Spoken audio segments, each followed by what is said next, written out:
ريك جرايمز الصاحب القائد والأب والشرير. النهاردة هنغوص في أعماق شخصية ريك جرايمز. ريك هو ضابط شرطة وأب الولد. أول ظهور ليه بنشوفه مع صاحبه شين، اللي بيبان من أول مرة إن هما أصحاب وعشرة عمر. بس هما مش كده، لأن بنعرف إن شين بيحب مرات ريك وبيستغل الفرصة لما كانوا بيحسبوه مات عشان يقرب لها هي وابنه. بس ريك بيرجع ومراته بتقعد تسخنه على شين عشان يقلب عليه. وريك هنا دخل في صراع داخلي بين انه يقلب على صاحبه ولا يعدي الدنيا، وبنشوف ده لما مثلا اتخانقوا لما كانوا بيمشوا راندل وشين كان عايز يقتله، واتخانقوا هو وريك. وكان ممكن ريك بكل بساطة يسيبه يموت، بس معرفش يسيبه وأنقذه. بس شين برضه كان لسه بيخطط عشان يقتله، وريك ما كانش مصدق ان صاحبه هيعمل كده وما كانش راضي يقتله. بس خلاص ريك اضطر يقتله.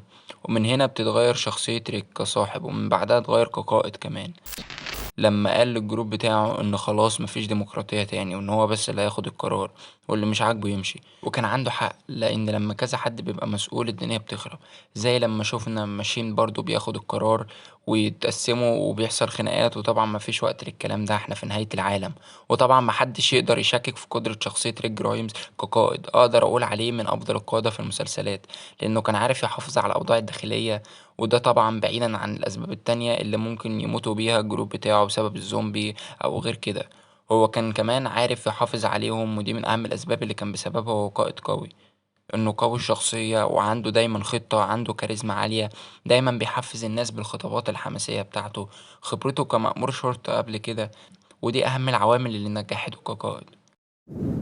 وبعد كده وانا اظن ان اكتر حاجة نجح فيها وهو القائد، لان كان بيعرف دايما يدبر اموره ضد اي حد، وبيفكر بذكاء، مش همه ان هو يكسب وخلاص. ما بيضحيش بحد او يسيب حد. لو هيكسب فهم هيكسبوا كلهم، ومفيش حد يعرف يعاديه حتى لو ضعف وانخدع زي لما عمل مع نيجن مثلا. فانت عارف انه هيرجع وبقوة وهيكسب. أول حرب دخلها مع الحاكم مع إنه ما كانش معاه العدد الكافي أو السلاح الكافي، بس عرف يهزمه في المرة الأولى بذكاء وتخطيط. وآخر حاجة إن إحنا ما شفناش ولا هنشوف قائد زيه في المسلسلات تاني. بعيدا عن نيجن هنتكلم عنه لوحده، بس ريك مش هيجي زيه كقائد. حرفيا هو من بعده محدش عرف يسيطر زيه. من بعده الكينجدوم وقعت وهيلتوب اتحرقت والكسندريا اتدمرت واوشن سايد اتاخدت مع الباقي، وهو كان بيحكم الأربعة مع بعض من غير مشاكل، وقادر يسيطر على الباقي من السيفيورز معاهم. بعد كده هنتكلم عن ريك جرايمز الأب. علاقة ريك وكارل من أفضل العلاقات بين الأب وابنه اللي شفناها. علاقتهم اتعلقنا بيها جدا وشفناها على مدار 8 مواسم. وبصراحة كنت ببقى مستمتع وأنا بشوفهم مع بعض. وخوف ريك على كارل وشعوره بالمسؤولية تجاه كارل. بعد كده علاقته مع جوديس اللي كانت كويسة جدا، اللي كان طول الوقت بيحاول يحميها. كمان جوديس كان بيحميها أكتر عشان ما كانش زي كارل مثلا يعرف يحمي نفسه. بعد كده هنتكلم عن ريك الشرير. أيوة دلوقتي هنتكلم عن ريك. هل هو بطل ولا شرير؟ ريك شرير في رواية ناس كتير. هو شرير زيه زي نيجن زي الحاكم. في كل مرة كان ممكن يساعد حد وما ساعدهوش، قتل حد بريء أو سرق حاجة.